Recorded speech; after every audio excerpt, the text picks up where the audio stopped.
বৃষ্টি মহামারী মাথায় নিয়ে ঈদে বাড়ি ফিরছে মানুষ। মধ্যরাতেও ফেরিঘাটে জনস্রোত, দৌলতদিয়ায় পন্টুনের তার ছিঁড়ে মাইক্রোবাস নদীতে। সৌদি আরবে ঈদ বৃহস্পতিবার। করোনা পরবর্তী জটিলতায় ভুগছেন বেগম জিয়া। কিডনি ও হার্ট নিয়ে উদ্বিগ্ন চিকিৎসকরা। বিদেশে চিকিৎসার সুযোগ না দেয়া অমানবিক, মন্তব্য মির্জা ফখরুলের। ট্রায়ালের প্রস্তাব ফিরিয়ে দেয়া চীনের সিনোফার্মের সে টিকাই উপহার হিসেবে আসছে বুধবার। জনস্বাস্থ্যের ঝুঁকি এড়াতেই তখন রাজি হয়নি বাংলাদেশ। ব্রিফিংয়ে দুই মন্ত্রী।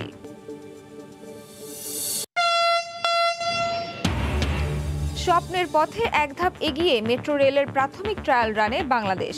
২৪ মের মধ্যেই পরীক্ষামূলক যাত্রা। ডিপো জুড়ে উৎসবের আমেজ।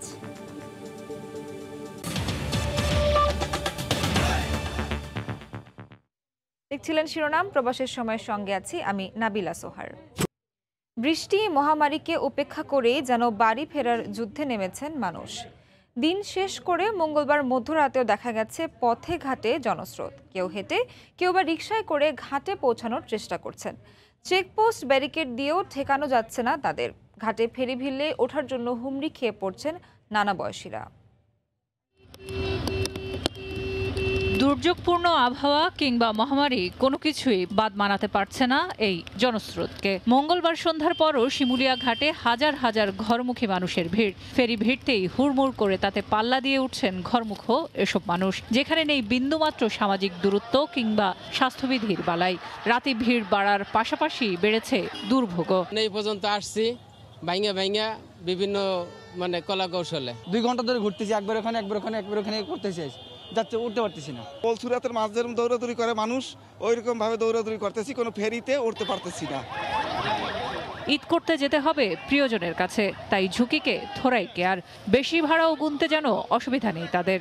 অনেক কষ্ট করে একবার এই ঘাটে একবার ওই ঘাটে ঘোরাঘুরি করতেছি, কিন্তু উঠতে পারতেছি না। অনেক লোকজন তো, একটু জ্যাম কমলে তারপর উঠবে, এই কারণে দাঁড়ায় আছে। ফতুল্লা থেকে আসছি, ট্রাকে পিক আপে আইসি, হাইটে আইসি, প্রায় সিএনজিতে আসতে হচ্ছে প্রায় ৮০০-৯০০ টাকা করে খরচ গেছে এক একজনের। একই অবস্থা দেখা গেছে সড়ক পথেও। বৃষ্টি মাথায় নিয়েই দিনের পর রাতেও হাজার হাজার যাত্রী গাবতলী থেকে হেঁটে সাভারের দিকে যেতে দেখা যায়। এই মিছিলে শামিল শিশু, বৃদ্ধ সবাই। মাঝরাতেও ভিড় কমেনি এতটুকু, বরং আরও বেড়েছে। এ সময় গাড়ি না পেয়ে অনেকেই বিকল্পভাবে চড়ে গন্তব্যের পথে যাত্রা শুরু করেন। 10 টাকার জায়গায় যাচ্ছে 30 টাকা। আমি নারায়ণগঞ্জ থেকে আসছি এই পর্যন্ত, ভাঙ্গা পিক আপে যাচ্ছে। হয়তো রাত্রে হয়তো দূরপাল্লার হয়তো 2-1টা যদি গাড়ি পায়, তো এগুলো তো এভাবে চলে যাবে। 200 টাকার ভাড়া 400 টাকা তাও যাইতে চাচ্ছে না, বুঝছেন। এছাড়া গাজীপুর, চন্দ্রা, টাঙ্গাইল ও যমুনা সেতু এলাকার মহাসড়কে মঙ্গলবার সন্ধ্যার পর গাড়ির চাপ বেড়ে যাওয়ায় দীর্ঘ যানজটের সৃষ্টি হয়। বৃষ্টি হওয়ায় এতে ঘরমুখ মানুষের দুর্ভোগ বেড়ে যায় আরও কয়েক গুণ। তবে মানুষের ঘরমুখী যাত্রা থামাতে পথে পথে চেকপোস্ট থাকলেও জনস্রোতের কারণে তা রোধে হিমশিম অবস্থা হয় আইনশৃঙ্খলা বাহিনীর। সেলিয়া সুলতানা, সময় সংবাদ, ঢাকা। রাজবাড়ীর দৌলতদিয়া ফেরিঘাটে ঝড়ে পন্টুনের তার ছিঁড়ে একটি মাইক্রোবাস নদীতে তলিয়ে যাওয়ার পর সেটি উদ্ধার করা হয়েছে। তবে চালক এখনও নিখোঁজ রয়েছেন। মানিকগঞ্জ ও রাজবাড়ীর প্রতিনিধির তথ্য ও ছবি নিয়ে রিপোর্ট। ফেরিতে করে পার হতে দৌলতদিয়া ঘাটের পন্টুনে অপেক্ষায় ছিল ঢাকামুখী একটি গাড়ি। মঙ্গলবার বেলা 11টার দিকে ঝড় বৃষ্টি শুরু হলে নদীতে প্রবল ঢেউ ওঠে। এতে পন্টুন বেঁধে রাখা রশি ছিঁড়ে পানিতে পড়ে যায় গাড়িটি। সম্পূর্ণ পানির ভিতরে গেছে, তখন ঘুরতে আসছিল অনেকক্ষণ। ঘোরার পরে গ্লাসগুলো যখন বাইরে চাইছে তখন আর বাইরে হতে পারে। ডুবে যাওয়ার পরে 1 মিনিট পরে ড্রাইভার বেরিয়ে গেছে আর কি। আমরা দেখলাম মাথাটা দেখলাম, কিন্তু পরবর্তী ড্রাইভার আর উঠতে পারেনি। খবর পেয়ে ফায়ার সার্ভিস উদ্ধার কাজ শুরু করে। ঘণ্টাখানেকের চেষ্টায় গাড়িটি উদ্ধার হলেও এর চালক নিখোঁজ রয়েছেন এখনো। এই জাতীয় কালবৈশাখী হলে নদীতে সাধারণত একটা ঢেউ উঠে, ঢেউয়ের যেটা হাইট অন্তত 15-20 ফিট পর্যন্ত উঁচা হতে হয়। তো এখানে পন্টুনে রক্ষিত একটা নোয়া গাড়ি আগে থেকে ছিল। এই নোয়া গাড়িটা পন্টুন ছিঁড়ে যায় এবং নোয়া গাড়িটা নদীতে পড়ে যায়। ড্রাইভার ছিল গাড়ির ভিতরে, আর কেউ ছিল না, কোনো যাত্রী ছিল না। পুলিশ জানায় গাড়ির মালিকের পরিচয় শনাক্তের চেষ্টা করছেন তারা। এটা ঢাকামুখী গাড়ি, এটা দৌলতদিয়া 5 নং ফেরিঘাটে ফেরি কন্ট্রোল অবকামন ছিল থেকে এটা শনাক্ত হওয়ার পরে তারপরে মূল মালিক এই গাড়ি ফেরত পাবে। উল্টে যাওয়া পন্টুনটি ক্ষতিগ্রস্ত হওয়ায় মেরামতের ব্যবস্থা করা হবে বলে জানায় ঘাট কর্তৃপক্ষ। সময় সংবাদ, দৌলতদিয়া। সৌদি আরবে পবিত্র শাওয়াল মাসে চাঁদ দেখা যায়নি। তাই 30 রোজা পূর্ণ করে ঈদ হবে বৃহস্পতিবার। এরই মধ্যে আগাম ঈদের শুভেচ্ছা বিনিময় করছেন প্রবাসীরা। রিয়াদ থেকে বিস্তারিত সহকর্মী আরিফুর রহমানের রিপোর্টে। সৌদি আরবের আকাশে ঈদের যে বাঁকা চাঁদ সেটি আজকে মুচকে হাসেনি, যার কারণে সৌদি রয়্যাল কোর্ট থেকে নির্দেশনা এসেছে, অর্থাৎ পুরো 30টি রোজা পূর্ণ করেই কিন্তু এই বছর সৌদি আরবে পালিত হবে ঈদ উল ফিতর। ঈদ উল ফিতরের অগ্রিম শুভেচ্ছা কিন্তু ইতিমধ্যে বিনিময় শুরু হয়ে গেছে, অর্থাৎ রয়্যাল কোর্ট থেকে যে নির্দেশনাটি এসেছে সেই নির্দেশনাটির পরপরই কিন্তু দেশে থাকা স্বজনদের সাথে ঈদের যে শুভেচ্ছা সেটা কিন্তু বিনিময় করা শুরু করেছে। যদিও এখনো শেষ মুহূর্তের কেনাকাটায় ব্যস্ত অনেক প্রবাসীরা, তারা তাদের ঈদের যেই কেনাকাটা সেটা কিন্তু শেষ দিন অর্থাৎ চাঁদ রাত উপলক্ষ করেই কিন্তু ঈদের কেনাকাটা সারছেন। সৌদি আরবে ফজরের নামাজের পরপরই কিন্তু ঈদের জমায়েত অনুষ্ঠিত হয়। ঈদের জমায়েতে কিন্তু আসলে প্রবাসীরা একত্রিত হয়ে কিন্তু একে অপরের সাথে শুভেচ্ছা বিনিময় করেন। সৌদি আরবের যে ঈদ, সেই ঈদটি কিন্তু আসলে একটু বর্ণহীন বলা চলে প্রবাসীদের জন্য, যারা দেশে যাওয়ার ইচ্ছা করে অনেকে দেশে যেতে পারেন, অথবা অনেক প্রবাসীর স্বজনরা কিন্তু দেশে থাকেন, তো সেই ক্ষেত্রে তাদের ঈদটা কিন্তু এক ধরনের বর্ণহীন, অর্থাৎ তারপরেও কিন্তু সবকিছু মিলে তারা চিন্তা করেন যে এখান থেকে রেমিটেন্স পাঠিয়ে দেশের যেই স্বজন তাদের মুখে হাসি ফোটাবেন, অর্থাৎ ঈদ উপলক্ষে তাদের এক ধরনের বাড়তি যেই টাকা পয়সা পাঠানো হয় সেই টাকা পয়সা পাঠিয়ে কিন্তু তারা ঈদের যে খুশি সেটি কিন্তু একে অপরের সাথে ভাগ করে নেন। প্রবাসীরা ভালো আছেন এবং একে অপরের সাথে ঈদের শুভেচ্ছা বিনিময় করছেন অগ্রিম, এবং দেশবাসীকে ঈদের শুভেচ্ছা জানাচ্ছেন অগ্রিম, ঈদ মোবারক বলে। রিয়াদ থেকে আরিফুর রহমান, সময় সংবাদ। BNP chairperson Begum Khaleda Zia corona পরবর্তী জটিলতায় ভুগছেন। তার হার্ট ও কিডনির অবস্থা এখন উদ্বেগজনক। মঙ্গলবার গুলশানে বিএনপি চেয়ারপারসনের কার্যালয়ে ব্রিফিংয়ে এ কথা জানান দলের মহাসচিব মির্জা ফখরুল ইসলাম আলমগীর। বেগম জিয়াকে বিদেশে চিকিৎসার সুযোগ না দেয়া অমানবিক ও ন্যাক্কারজনক বলেও মন্তব্য করেন তিনি। 2 সপ্তাহ ধরে রাজধানীর এভারকেয়ার হাসপাতালে চিকিৎসাধীন BNP chairperson Begum Khaleda Zia. Corona পরবর্তী নানা জটিলতায় ভুগছেন তিনি। উন্নত চিকিৎসার জন্য বিদেশে নিয়ে যেতে পরিবারের আবেদন আটকে গেছে আইনি জটিলতায়, যদিও দিন দিন তার শারীরিক অবস্থার উন্নতি হচ্ছে বলে জানিয়েছে হাসপাতাল কর্তৃপক্ষ। মঙ্গলবার চেয়ারপারসনের গুলশান কার্যালয়ে এক ব্রিফিংয়ে বিএনপির মহাসচিব জানান, নেত্রীর হার্ট এবং কিডনির অবস্থা এখনও উদ্বেগজনক। বিদেশে চিকিৎসার সুযোগ না দিয়ে সরকার অমানবিক কাজ করেছে বলেও আবারও অভিযোগ করেন তিনি। অনেকটা ইমপ্রুভ করেছেন, অক্সিজেন লাগছে না রুমের মধ্যে। মূল কতগুলো বিষয় আছে যে বিষয়গুলো কিন্তু এখন অত্যন্ত বিপজ্জনক আশঙ্কাজনক আছে। তার কিডনির সমস্যা আছে, দ্যাটস এ রিয়াল প্রবলেম। তার হার্টের সমস্যা আছে, যেটাকে ডাক্তাররা এখনও আপনার অত্যন্ত উদ্বিগ্ন আছেন। বেগম জিয়ার অসুস্থতা নিয়ে আওয়ামী লীগ নেতাদের মন্তব্যেরও সমালোচনা করেন মির্জা ফখরুল। দয়া করে সংযত হয়ে কথা বলবেন দেশনেত্রী বেগম খালেদা জিয়া সম্পর্কে। আমি একটা কথা বলতে বাধ্য হচ্ছি যে তার পায়ের নখের যোগ্য আপনারা কেউ নন। যাচ্ছে তাই বলবেন আর আপনারা মনে করবেন সবসময় পার পেয়ে যাবেন এসব কথা বলে। Everything is being noted and the people of this country will give answer to it. Viral হওয়া বেগম জিয়ার করোনা নেগেটিভ রিপোর্টে জন্ম তারিখটি এডিট করে প্রচার করা হচ্ছে বলেও জানান বিএনপির মহাসচিব। আফজাল হোসেন, সময় সংবাদ, ঢাকা। ট্রায়ালের প্রস্তাব ফিরিয়ে দেয়া চীনের সিনোফার্মের সেই টিকার 5 লাখ ডোজ উপহার হিসেবে আসছে বুধবার ভোরে। পররাষ্ট্রমন্ত্রী জানালেন, জনস্বাস্থ্যের ঝুঁকি এড়াতেই তখন রাজি হয়নি বাংলাদেশ। স্বাস্থ্যমন্ত্রী জানান, জুন জুলাই থেকে দেশটি থেকে কেনা ভ্যাকসিনের চালান আসা শুরু হবে। এদিকে মঙ্গলবার দুপুর পর্যন্ত 24 ঘন্টায় 33 জনের মৃত্যুতে দেশে প্রাণহানি ছাড়িয়েছে 12,000। শেষের পথে দেশে মজুদ অ্যাস্ট্রাজেনেকার টিকা। অনিশ্চয়তায় করোনার দ্বিতীয় ডোজের টিকা প্রাপ্তি। বাংলাদেশ সব উৎস থেকে টিকা পাবার চেষ্টা চালিয়ে আসছে। এর মধ্যেই বুধবার আসছে চীনের উপহার সিনোফার্মের 5 লাখ ডোজ টিকা। আর এই টিকার ট্রায়ালের প্রস্তাবই ফিরিয়ে দিয়েছিল বাংলাদেশ।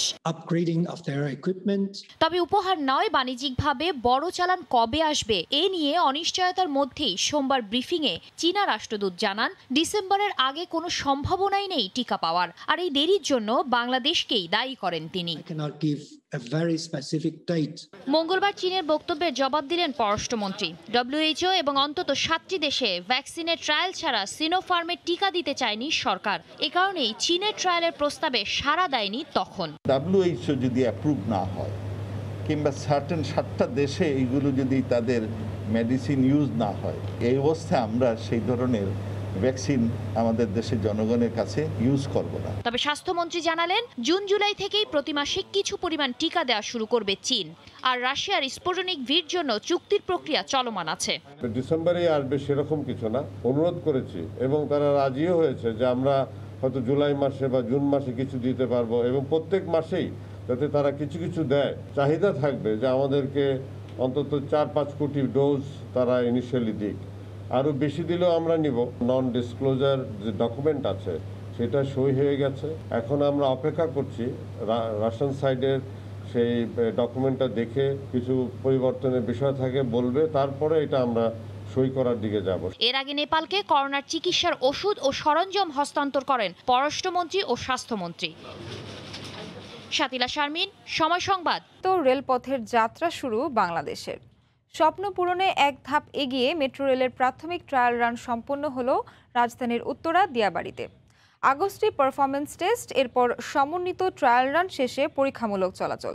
তবে উদ্বোধনের দিনক্ষণ এখনও চূড়ান্ত করতে পারেনি কর্তৃপক্ষ। এদিকে পুরো প্রকল্পের 64% কাজ হয়েছে বলে জানিয়েছে সড়ক পরিবহন ও সেতুমন্ত্রী ওবায়দুল কাদের।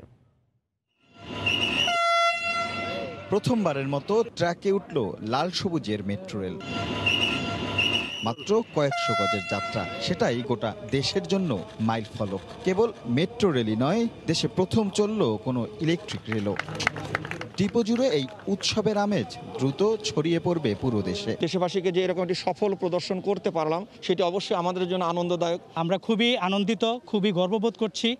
6টি বগি বা কোচের সমন্বয়ে একটি রেল। প্রতিটি ট্রেন পরিবহন করতে পারবে 2308 জন যাত্রী। রেলের মধ্যে একটি বগিতে 2 পাশে বসার ব্যবস্থা, কোনো সিটে 6 কিংবা 4 জন, আবার কোথাও 2 জন বসারও ব্যবস্থা আছে। তবে স্বল্প সময়ে বেশি যাত্রী পরিবহনের নীতির এই ট্রেনে আছে দাঁড়িয়ে যাওয়ারও ব্যবস্থা। এর পরের ধাপে পারফরমেন্স ট্রায়াল, এরপর ট্রায়াল রানের স্টেশনগুলো তৈরি হলেই সমন্বিত ট্রায়াল রান, তারপরেই আনুষ্ঠানিক ট্রায়াল রান। এই টেস্টটা শেষ হওয়ার পরেই আমাদের ধরেন ট্রেন একটা আমাদের ইয়েতে গেল, স্টেশনে গিয়ে ট্রেনের যে ইন্টারনাল যা কিছু আছে ইতিমধ্যে এগুলো শেষ হয়ে যাবে। মেট্রো রেল এখন আর স্বপ্ন নয়, এটা বাস্তবতা। It is no longer a dream, it's a reality. বাংলাদেশে প্রথম মেট্রো রেলের নির্মাণ কাজের সার্বিক গড় অগ্রগতি 64% মতো। তবে এখনও উদ্বোধনের দিন তারিখ চূড়ান্ত করতে পারেনি কর্তৃপক্ষ। প্রতিনিয়ত যানজটে পড়তে থাকা এই নগরবাসীর কাছে এক স্বপ্নের নাম মেট্রো রেল। সেই স্বপ্ন এখন চোখের সামনে। আর বেশি দেরি নেই, যেদিন উত্তরা থেকে মতিঝিল চলে যাওয়া যাবে মাত্র 40 মিনিটে। রাশেদ লিমন। মঙ্গলবার শেষ মুহূর্তের ঈদ কেনাকাটায় সরগরম ছিল রাজধানীর শপিং মল। বৃষ্টি কিছুটা বাদ সাধলেও ইফতারের পর জমে উঠে বেচাকেনা। কেনাকাটার এই মহাসমারোহ চলবে চাঁদ রাত পর্যন্ত। দোরগোড়ায় ঈদ, তাই রোদ বৃষ্টি কিছু বাদ মানছে না। শেষ মুহূর্তের কেনাকাটা সারতে করোনা ভীতি উপেক্ষা করেই শপিং মলে ছুটছেন ক্রেতারা। নিজের পাশাপাশি স্বজনদের জন্য ঈদ উপহার কিনতে এক দোকান থেকে আরেক দোকানে ঘুরছেন তারা। নিজের জন্য পাঞ্জাবি কিনছে, বাসা সবার জন্য কিনা এখনো বাকি আছে। কালেকশন যেগুলো আছে কিছু পছন্দ হচ্ছে, বাজেট একটু বেশি। ফ্যামিলির জন্য, আত্মীয় স্বজন, নিজের জন্য, সবার জন্য কেনাকাটা হচ্ছে। দিন পেরিয়ে সন্ধ্যায় বাড়তে থাকে ক্রেতা দর্শনার্থীদের সমাগম। ছিল না স্বাস্থ্যবিধি মানার কোনো বাড়াই। বর্তমান তো করোনা পরিস্থিতি, তারপরও একটু মানুষ বেশি মনে হইতেছে আর কি। এদিকে বিক্রেতারা বলছেন আগামী 2-1 দিন ঢাকায় থাকা মানুষের কেনাকাটার চাপ থাকবে। সেলটা যদিও আগের রমজান গুলার থেকে এখন কম, আলহামদুলিল্লাহ যা হচ্ছে মোটামুটি সেল ভালোই হচ্ছে। এই কয়েকদিন মোটামুটি ভালো গেছে, আর সামনে যে 2 দিন আছে সেই দিনগুলো তো ভালো হবে। শেষ দিকে এসে বেড়েছে জুতা, প্রসাধনী ও অলংকারের বেচাবিক্রি। হাজিরা শিউলি, সময় সংবাদ, ঢাকা। ঈদের ছুটি শুরুর আগে ব্যাংকিং কার্যক্রম সারতে ব্যাংকগুলোতে মঙ্গলবারও ভিড় ছিল গ্রাহকদের। ব্যাংক কর্মকর্তারা বলছেন এর আগের 2 কার্যদিবসে গ্রাহক চাপ বেশি থাকলেও এদিন লেনদেনের গতি ছিল তুলনামূলক কম। হরিপদ সাহার রিপোর্ট। বৃহস্পতি বা শুক্রবার ঈদ, তাই শেষ সময়ে ব্যাংকিং কার্যক্রম সারতে ব্যাংকে গ্রাহকের ভিড়। রাজধানীর কারওয়ান বাজার ও বাংলা মোটর এলাকায় ব্যাংকগুলোতে ব্যবসা প্রতিষ্ঠানের ভ্যাট চালান জমা, টাকা উত্তোলন ও জমা দেয়া, সঞ্চয়পত্রের মুনাফা তোলার মতো কাজ করতে দেখা যায় গ্রাহকদের। আমি এসে ভ্যাট চালান জমা দিতে বসুন্ধরা সিটির দোকানের ভ্যাটের টাকা তোলার জন্য আসছি। ঈদের আগে তো সবারই টাকা পয়সার দরকার। পার্টি চেক দিছে, চেকের টাকা তুলতে আসার জন্য আর কি আসা। করোনা সংক্রমণ রোধে ব্যাংকে আসা গ্রাহকদের মাস্ক পরায় গুরুত্ব দেওয়া হয়েছে, আছে স্যানিটাইজারের ব্যবস্থাও। তবে সামাজিক দূরত্ব মানানো অনেকটাই দুরূহ কাজ বলে জানান কর্মকর্তারা। এখানে আসলে অতটুকু স্বাস্থ্যবিধি মানা সম্ভব হয় না, কারণ এখানে আমাদের ভ্যাটের টাকা জমা হয়, চালানোর মাধ্যমে প্রচুর এখানকার ব্যবসায়ীদের টাকা জমা হয়। সে কারণে মূলত এখানে সমাগমটা একটু বেশি হয়। তারপর আমরা হ্যান্ড স্যানিটাইজার ইউজ করি, মোটামুটি আমরা যতটুকু পারি সবাইকে মাস্ক পরার জন্য উদ্বুদ্ধ করি। গত 2-1 দিন হিউজ প্রেশার গেছে আমাদের উপরে, প্রচণ্ড ভিড় থাকতো কন্টিনিউয়াসলি। তো আজকে থেকে ভিড়টা একটু কমে এসছে, মানে যাদের টাকা তোলার ব্যাপার ছিল তারা ইতিমধ্যে অনেকেই তুলে ফেলেছে, অল্প কিছু লোকজনের লেনদেন বাকি আছে, তারা এখন করছে আস্তে আস্তে। বাংলাদেশ ব্যাংকের সবশেষ নির্দেশনা অনুযায়ী বুধবারও সকাল 10টা থেকে দুপুর 2টা পর্যন্ত ব্যাংকিং লেনদেন চালু থাকবে। হরিপদ সাহা, সময় সংবাদ। এলাকায় 2 মাস ধরে পানিবন্দী অবস্থায় চরম দুর্ভোগে দিন কাটাচ্ছেন 30,000 মানুষ। সেই সঙ্গে বেড়েছে তীব্র মশার উৎপাত। বাঁধ দিয়ে জলাবদ্ধতা প্রকল্পের কাজ চলায় এ অবস্থার সৃষ্টি হয়েছে বলে অভিযোগ এলাকাবাসীর। বর্ষার আগে সমস্যা সমাধানের আশা চট্টগ্রাম উন্নয়ন কর্তৃপক্ষের। বিস্তারিত জানাচ্ছেন পার্থপ্রতিম বিশ্বাস। দীর্ঘ 2 মাস নালার পানি চলাচল বন্ধ রয়েছে নগরীর চাঁদগাঁও, চন্দ্রিমা, পুরাতন চাঁদগাঁও সহ আশপাশের এলাকায়। এতে করে চরম দুর্ভোগে অন্তত 30,000 বাসিন্দা। সেই সাথে বিভিন্ন সরকারি অফিসের নিচে পানি জমে থাকায় চলাচলে ভোগান্তির সীমা নেই কর্মচারীদের। জলাবদ্ধতা প্রকল্পের কাজের অংশ হিসেবে বাদ দিয়ে কাজ করায় 2 মাস ধরে এই অবস্থার সৃষ্টি হয়েছে। পানি চলাচলে বিকল্প পথ না থাকায় এলাকার ছোট বড় সব নালার পানি জমে প্রচণ্ড দুর্গন্ধ ছড়াচ্ছে। জমে থাকা ময়লা পানি নিচু বাড়িঘরেও ঢুকে পড়েছে। পানি জমে থাকায় বেড়েছে মশার প্রকোপ। বিকল্প পানি চলাচলের পথ না রাখায় এই সমস্যাটার সৃষ্টি হয়েছে। পানির মধ্যে নোংরা, এগুলো তো সেফটি ট্যাঙ্কির পানি সহ আসতেছে। বর্ষালে দেখেন আপনি আইয়া পানি হয়ে যায় বা বক পানির উপরিও মতো হয়ে যায়। কাজ শুরু করার আগে দুই পক্ষের মধ্যে সমন্বয় না থাকায় এই অবস্থার সৃষ্টি হয়েছে বলে অভিযোগ চাঁদগাঁও ওয়ার্ডে সিটি কর্পোরেশন কাউন্সিলরের। সিরিয়ার যে প্রকল্পটা ওটা আমাদের সাথে সমন্বয়ভাবে কি করছে না, আমাদের সাথে যদি তারা পরামর্শ নেয় ইনশাল্লাহ তারাও সমাধান দিতে পারবে। দুর্ভোগ সাময়িক দাবি করে জুনের মধ্যে সমস্যার সমাধানের আশা চট্টগ্রাম উন্নয়ন কর্তৃপক্ষের। কিছুটা হয়তো অসুবিধা থাকবে, এটা সাময়িক। আমরা কিন্তু জুনের লাস্টের দিকে যখন ম্যাসিভ ড্রেন শুরু হবে তার আগে কিন্তু আমি প্রোগ্রেসটা আমার ম্যাক্সিমাম হয়ে যাবে, আমরা ওয়াল করে ফেলবো, তারপর আমরা ড্রেন ছেড়ে দিব, আমরা কেটে ফেলবো। চট্টগ্রাম উন্নয়ন কর্তৃপক্ষের 5.5 কোটি টাকার জলাবদ্ধতা প্রকল্পের কাজ শুরু হয় 2017 সালের জুলাইয়ে। পার্থপ্রতিম বিশ্বাস, সময় সংবাদ, চট্টগ্রাম। বিশ্বের বিভিন্ন দেশে চলছে রাশিয়ার ভ্যাকসিন স্পুটনিক ভি এর প্রয়োগ, হচ্ছে উৎপাদনও। এরই মধ্যে কয়েক কোটি মানুষ গ্রহণ করেছেন এই টিকা। এটি করোনা প্রতিরোধে 90%-এরও বেশি কার্যকর। রাশিয়ায় থাকা বাংলাদেশি চিকিৎসকরা বলছেন, রুশ টিকা গ্রহণের পর করোনায় আক্রান্ত হওয়ার আশঙ্কা নেই। বাংলাদেশের মানুষও নির্বিঘ্নে গ্রহণ করতে পারবেন এ ভ্যাকসিন। এপ্রিলের শেষে বাংলাদেশে অনুমোদন পায় রাশিয়ার ভ্যাকসিন স্পুটনিক ভি। অক্সফোর্ড অ্যাস্ট্রাজেনেকার টিকার সরবরাহ সংকটে এর ওপর আস্থা রাখে বাংলাদেশ। প্রতিবেশী ভারত সহ বিশ্বের বিভিন্ন দেশে চলছে রুশ ভ্যাকসিনটির প্রয়োগ। কয়েকটি টিকা নিয়ে যখন প্রশ্ন উঠেছে মানবদেহে তা ক্ষতি সাধন করছে, ঠিক সেই সময় রুশ ভ্যাকসিনটি এখনও প্রশ্নের ঊর্ধ্বে। রাশিয়ায় থাকা বাংলাদেশি গবেষকরা বলছেন, করোনার ভারতীয় ধরনের বিরুদ্ধেও লড়তে সক্ষম এটি। এমনকি মডার্না ফাইজারের থেকেও এটি বেশি কার্যকর। বাংলাদেশি চিকিৎসকরা তাই আশাবাদী, দেশে প্রয়োগ শুরু হলে কমে আসবে কোভিডের প্রকোপ। রাশিয়াতে প্রায় 2 কোটি মানুষ এই ভ্যাকসিনটি গ্রহণ করেছে। কিছু কিছু ক্ষেত্রে সামান্য জ্বর, ক্ষুধা কমে যাওয়া অথবা বমি ভাব এই ধরনের উপসর্গ ছাড়া বড় ধরনের কোনো সমস্যা দেখা যায়নি এবং এই ভ্যাকসিনটির সফলতা প্রায় 91%। তাই রাশিয়া ছাড়াও রাশিয়ার বাইরে অনেক দেশ এই ভ্যাকসিনটি গ্রহণ করছে এবং করোনা প্রতিরোধের ক্ষেত্রে এই ভ্যাকসিনটির একটি ভালো সুফল পাওয়া যাচ্ছে। তাই আমাদের দেশ যদি এই ভ্যাকসিনটি পায় বা আমাদের দেশে যদি স্পুটনিক ভি ভ্যাকসিনটি পৌঁছায়, তাহলে এটি আমাদের দেশে করোনা প্রতিরোধের ক্ষেত্রে একটা ভালো ভূমিকা রাখবে বলে মনে করি। 2 ডোজের এই টিকা 3 থেকে 5 ডিগ্রি সেলসিয়াস তাপমাত্রায় রাখলে ভালো থাকে। ফলে উষ্ণ দেশগুলোতে এটি পরিবহন ও সংরক্ষণ খুবই সহজ। সৈয়দ ইফতেখার, সময় সংবাদ। যুক্তরাষ্ট্রে অনুমোদন পেল শিশুদের ভ্যাকসিন। 12 থেকে 15 বছর বয়সীরা ফাইজারের এই টিকা গ্রহণ করতে পারবে। এর মাধ্যমে বিশ্বের প্রথম দেশ হিসেবে শিশুদের জন্য টিকা উন্মুক্ত করল জো বাইডেন প্রশাসন। যুক্তরাষ্ট্র থেকে লস্কর আল মামুনের রিপোর্ট।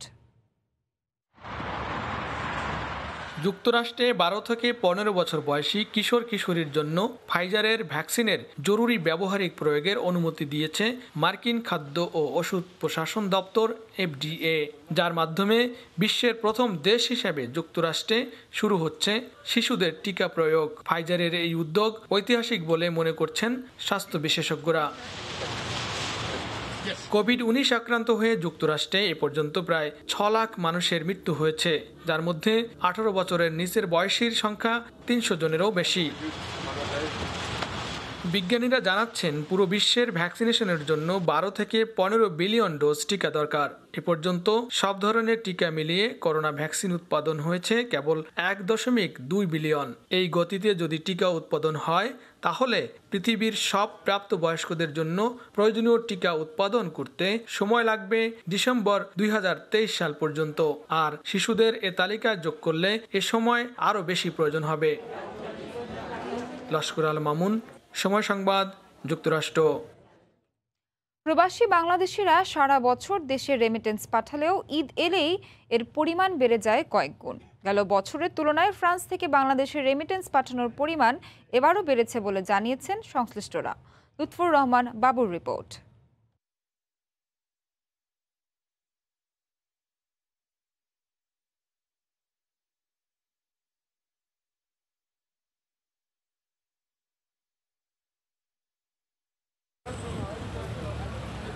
সারা বছরই ইউরোপ প্রবাসী বাংলাদেশিরা দেশে অর্থ প্রেরণ করে থাকেন, তবে ঈদ আসলে সেই পরিমাণ আরও বেড়ে যায়। ঈদ আসলে প্রতি বছর প্রিয়জনদের জন্য ঈদের টাকা পাঠাই, যারা তারা বাংলাদেশে খুব সুন্দর করে ঈদ করতে পারে।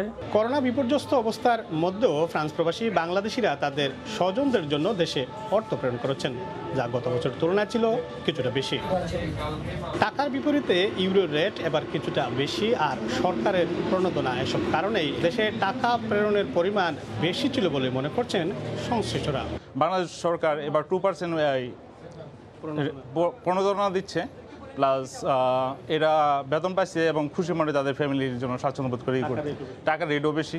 এবার টাকার রেট একটু বেশি, এর জন্য আমরা করোনার মধ্যে কাজকর্ম না থাকলেও আমরা রেট ভালো থাকলে আমরা টাকা দেশে পাঠাইতেছি। করোনা বিপর্যয়ের মধ্যেই ফ্রান্স প্রবাসী বাংলাদেশিরা তাদের স্বজনদের জন্য এবারের ঈদেও রেমিটেন্স পাঠিয়েছেন, আর তাদের প্রেরিত এই রেমিটেন্সে বাড়ছে বৈদেশিক মুদ্রা রিজার্ভ, যা দেশের অর্থনীতিকে শক্তিশালী করছে। মামুনুল বাবু, সময় সংবাদ, প্যারিস। বাংলাদেশি নাগরিকরা এবার হজ পালন করতে পারবেন কিনা তা নিয়ে এখনও সৌদি আরবে চলছে আলোচনা। করোনা বাড়ায় সেই সুযোগ থেকে বঞ্চিত হতে পারেন তারা। হজ যাত্রী না হওয়ায় অনেকের ব্যবসার সুযোগ দ্বিতীয়বারের মতো কমে আসবে। সৌদি আরব থেকে আল মামুন শিপনের তথ্য ও ছবি নিয়ে রিপোর্ট। বিশ্বব্যাপী করোনা ভাইরাসের সংক্রমণ বেড়ে যাওয়ায় এবারও বিদেশি হজযাত্রীদের প্রবেশ নিষিদ্ধের দিকে এগোচ্ছে সৌদি সরকার। 2020 সালের মতো এবছরও শুধু স্থানীয়রা সীমিত আকারে পবিত্র হজ পালন করতে পারবেন। তবে এখনও সিদ্ধান্ত চূড়ান্ত হয়নি। সৌদি সরকারের এই সিদ্ধান্ত নিয়ে মিশ্র প্রতিক্রিয়া দেখা গেছে প্রবাসী বাংলাদেশিদের মধ্যে। সৌদি আরব যে হজ মিশনগুলো এগুলো সবগুলোই বন্ধ, কারণ আমার মনে অনেক আশা ছিল যে আমরাই না বড় হজ করুন একসাথে, আমাদের নসিবে ছিল না গত বছর। এবছরও করতে পারুন কিনা হজ জানি না, অথবা এবছরও হবে না, কারণ বাড়ির থেকে কোনো হাজিও আসবে না, শুধু সীমিত যারা ন্যাশনাল এখানে আছে হাজিগুলো হতে এদেরকে পারমিশন দিব। হজযাত্রী না আসায় এই খাতের সঙ্গে সংশ্লিষ্ট প্রবাসী ব্যবসায়ীরা এবারও ক্ষতির মুখে পড়বেন, তাই তারা রয়েছেন দুশ্চিন্তায়। এবারেও আমরা হজের জন্য হজ সম্পাদন করার জন্য আবেদন করেছি, তো জানি না আসলে এটা আমাদের বাকি আছে কিনা। যদি বাকি থাকে তাহলে হয়তো আমরা এবছর করতে পারবো, তবে আমরা আবেদন করেছি। আমার মতো অনেকেই এরকম আবেদন করেছে। অনেক প্রবাসী আবার মনে করছেন গেলবার খুব কম সংখ্যক প্রবাসী বাংলাদেশি পান হজের সুযোগ। এবার টিকার 2 ডোজ নেওয়া হলে তাদের সংখ্যা বাড়বে। তবে এক্ষেত্রে বড় সমস্যা হলো সৌদি আরবে সব বাংলাদেশি এখনো টিকা গ্রহণ করতে পারেননি। সময় সংবাদ, জেদ্দা, সৌদি আরব। কুয়েতে এবার একেবারেই জমেনি আতর ও পারফিউমের বেচাকেনা, ক্রেতা শূন্য মার্কেটগুলো। মহামারী করোনার প্রাদুর্ভাব রোধে সরকারের দেয়া 12 ঘন্টার কারফিউ চলছে দেশটিতে। এতে ব্যবসা প্রতিষ্ঠান 5টার মধ্যে বন্ধ করে দেওয়ার চরম বিপাকে পড়েছেন ব্যবসায়ীরা। কুয়েত থেকে শরীফ মোহাম্মদ মিজানুর রহমানের তথ্য ও ছবিতে রিপোর্ট। ঈদ এলেই প্রতি বছর বাড়ে আতর ও সুগন্ধির চাহিদা, তবে এবছর তার ব্যতিক্রম। সারা বিশ্বের মতো করোনায় কুয়েতের ব্যবসা বাণিজ্যও ব্যাপক ক্ষতির মুখে। কুয়েতের সুক মোবারকিয়া মার্কেট বাংলাদেশি সহ সৌদি আরব, কাতার, বাহরাইন, সংযুক্ত আরব আমিরাত থেকে আগত পর্যটকদের অত্যন্ত পছন্দের বিপণী বিতান। বিমান চলাচল বন্ধ থাকায় কোনো পর্যটক কুয়েতে আসতে পারছেন না। এখানে আতর ব্যবসায় জড়িত কয়েকশো প্রবাসী বাংলাদেশি। স্থানীয়দের পাশাপাশি প্রবাসী বাংলাদেশিরাও পড়েছেন লোকসানের মুখে। এই রমজান মাসে আমাদের প্রত্যেক বছর যেভাবে ব্যবসা বাণিজ্য এই লকডাউনের কারণে, করোনার মহামারীর কারণে ব্যবসা বাণিজ্য অনেক ডাউন। রমজানের ব্যবসাটা আগের মতো না। গত বছরের যে লকডাউনে তো ব্যবসায়ী আসেন না, এবার দোকান খোলা হয়েছে কিন্তু ব্যবসা নাই। ঈদের সময় কিছু ভালো সেল হয়, এইবার ঈদে আমাদের রমজানের সময় তেমন একটা সেল নাই। মহামারী করোনার প্রাদুর্ভাব রোধে সরকারের দেয়া 12 ঘন্টার কারফিউ চলছে দেশটিতে। এতে ব্যবসা প্রতিষ্ঠান বিকেল 5টার মধ্যে বন্ধ করে দেয়ায় চরম বিপাকে পড়েছেন ব্যবসায়ীরা। সময় সংবাদ, কুয়েত। কাতারে করোনার দ্বিতীয় ঢেউয়ে জারি করা কঠোর বিধিনিষেধ 4 ধাপে প্রত্যাহার করার ঘোষণা দিয়েছে দেশটির সরকার। করোনা সংক্রমণ কমতে থাকায় আগামী 28 মে থেকে প্রথম ধাপে খুলে দেওয়া হবে বন্ধ থাকা সরকারি বেসরকারি প্রতিষ্ঠানগুলো। কাতার প্রতিনিধি আনোয়ার হোসেন মামুনের তথ্য ও ছবি নিয়ে রিপোর্ট। কাতারে করোনার দ্বিতীয় ঢেউয়ে সংক্রমণ বেড়ে যাওয়ায় গেল 9 এপ্রিল কঠোর বিধিনিষেধ আরোপ করে দেশটির সরকার। বন্ধ করে দেওয়া হয় সরকারি বেসরকারি বহু প্রতিষ্ঠান। দেশটিতে গণহারে ভ্যাকসিন কার্যক্রমের কারণে অনেকটা নিয়ন্ত্রণে এসেছে ভাইরাসের প্রকোপ। করোনা সংক্রমণ কমতে থাকায় আবারও কঠোর বিধিনিষেধ প্রত্যাহারের ঘোষণা দিয়েছে দেশটির সরকার। 4 ধাপে উঠিয়ে নেওয়া হবে বিধিনিষেধ। এই ঘোষণায় খুশি প্রবাসী বাংলাদেশি ও ব্যবসায়ীরা। আমরা যারা ব্যবসা বাণিজ্যে ভীষণভাবে ক্ষতিগ্রস্ত হয়েছি, ইনশাল্লাহ আশা করি 28 তারিখ থেকে তারপরের মাস পর্যন্ত আমরা সব সমস্যা ওপেন হয়ে যাওয়ার পর ইনশাল্লাহ আমরা আবার এগুলা কভার করতে পারবো। বাংলাদেশ কমিউনিটি কাতারের পক্ষ থেকে কাতার গভর্নমেন্টকে অভিনন্দন জানাচ্ছি। সাথে সাথে ওই সময়ে যে যারা ভ্যাকসিন চলমান থাকবে এবং অন্যান্য যে শিথিল আকারে যেগুলা থাকবে ওইগুলা যেন সকল বাংলাদেশি যেন গুরুত্বের সাথে যেন সেটা পালন করে। আগামী 28 মে প্রথম ধাপ, 18 জুন দ্বিতীয় ধাপ, 9 জুলাই তৃতীয় ধাপ এবং 30 জুলাই চতুর্থ ধাপে একেবারে প্রত্যাহার হয়ে যাবে বিধিনিষেধ। মূলত দেশটিতে গণটিকা কার্যক্রমই করোনা সংক্রমণের হার কমিয়েছে। সময় সংবাদ, কাতার। যুক্তরাষ্ট্রের নিউ ইয়র্কে অনুষ্ঠিত হলো পাবনা জেলা সমিতির ইফতার মাহফিল।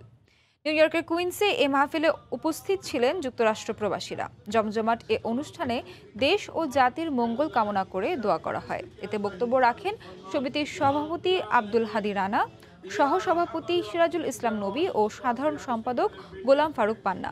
এছাড়া অন্যান্য সদস্যরা উপস্থিত ছিলেন।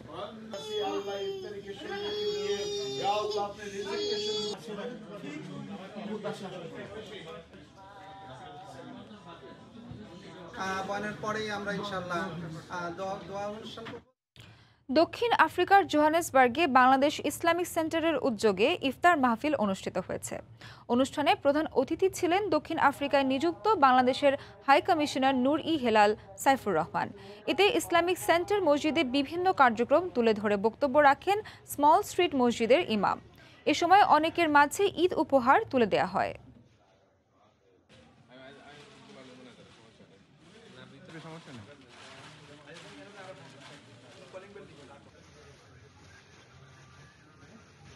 দেশের ফুটবলের খবর। বিশ্বকাপ বাছাই ম্যাচের আগে যথেষ্ট সময় না থাকলেও পরিকল্পনার সঠিক বাস্তবায়ন করলে কাতার গিয়ে ভালো করা সম্ভব। লন্ডন থেকে দেশে ফিরে দলের সঙ্গে যোগ দিয়ে এমন মন্তব্য করেছেন জাতীয় দলের হেড কোচ জেমি ডে। এদিকে 2-1 দিনের মধ্যে বাকি ফুটবলাররা ক্যাম্পে আসলেই পুরোদমে অনুশীলন শুরু করা যাবে বলে জানিয়েছে ম্যানেজার ইকবাল হোসাইন। সামনে কঠিন চ্যালেঞ্জ, হাতে সময় নেই খুব একটা, তাই দেশে ফিরেই ব্যতিব্যস্ত জেমি ডে। গোলকিপার কোচ আর টিম ম্যানেজারকে নিয়ে গুরুত্বপূর্ণ আলোচনা। কাতার থেকে কিভাবে ভালো ফল আনা যায় চলছে তারই শলা পরামর্শ। ক্যাম্পে যোগ দিলেও এখনো পুরো দল হাতে পাননি জেমি। কোয়ারেন্টিন ইস্যু আর কোভিড টেস্ট সহ আরও কিছু প্রক্রিয়ার জন্য অপেক্ষা করতে হবে দিন 4 এই সময়ের মধ্যে হাত গুটিয়ে বসে না থেকে বরং স্ট্র্যাটেজিক প্ল্যানটা সেট করে নিতে চান লাল সবুজ কোচ।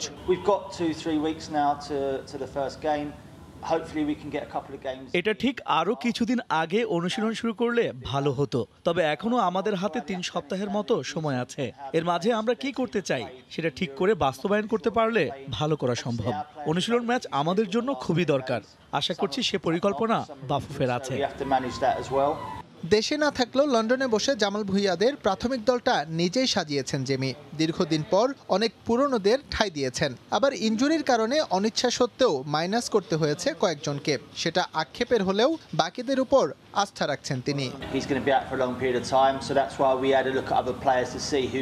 প্রাথমিক দলে যাদের ডেকেছি তারা সবাই পরীক্ষিত, ওরা খেলার মধ্যে আছে, সেটা বিবেচনায় নিয়েই দল সাজিয়েছি। আমার কিছুটা চিন্তা হচ্ছে জীবনের অনুপস্থিতি নিয়ে। এছাড়াও বাদশার ইনজুরি আমাদের জন্য ভালো কোনো খবর না, তবে এটাও ঠিক বাকিরা ভালো করছে, সুতরাং ওদের প্রতি আমি আস্থা রাখবো।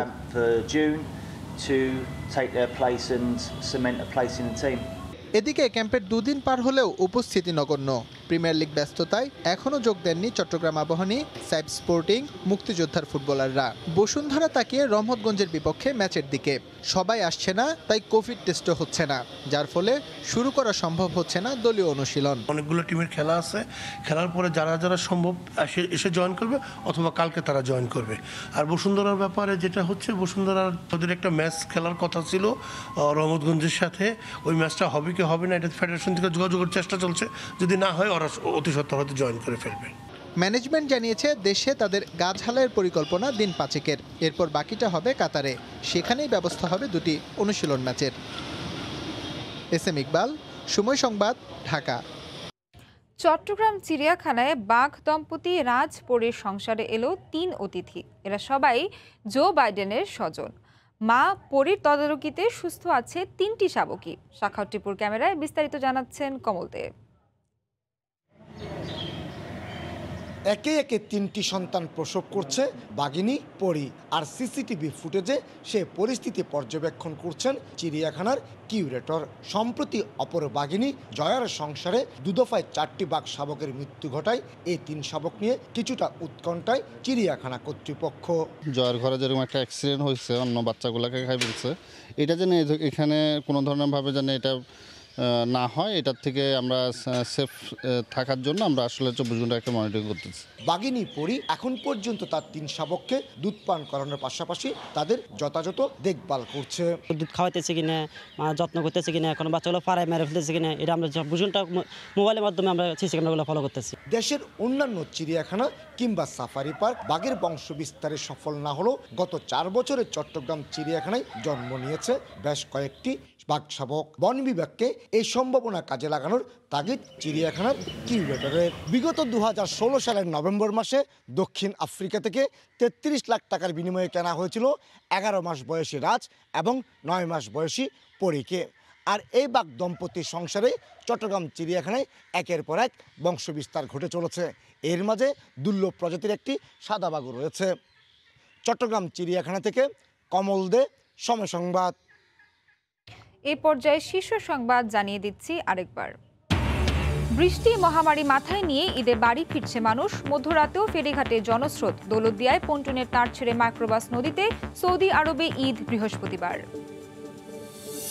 ট্রায়ালের প্রস্তাব ফিরিয়ে দেয়া চীনের সিনোফার্মে সেই টিকায় উপহার হিসেবে আসছে বুধবার। জনস্বাস্থ্যের ঝুঁকি এড়াতে তখন রাজি হয়নি বাংলাদেশ। ব্রিফিংয়ে 2 মন্ত্রী। এ ছিল প্রবাসের সময়। সঙ্গে থাকুন সময়ে।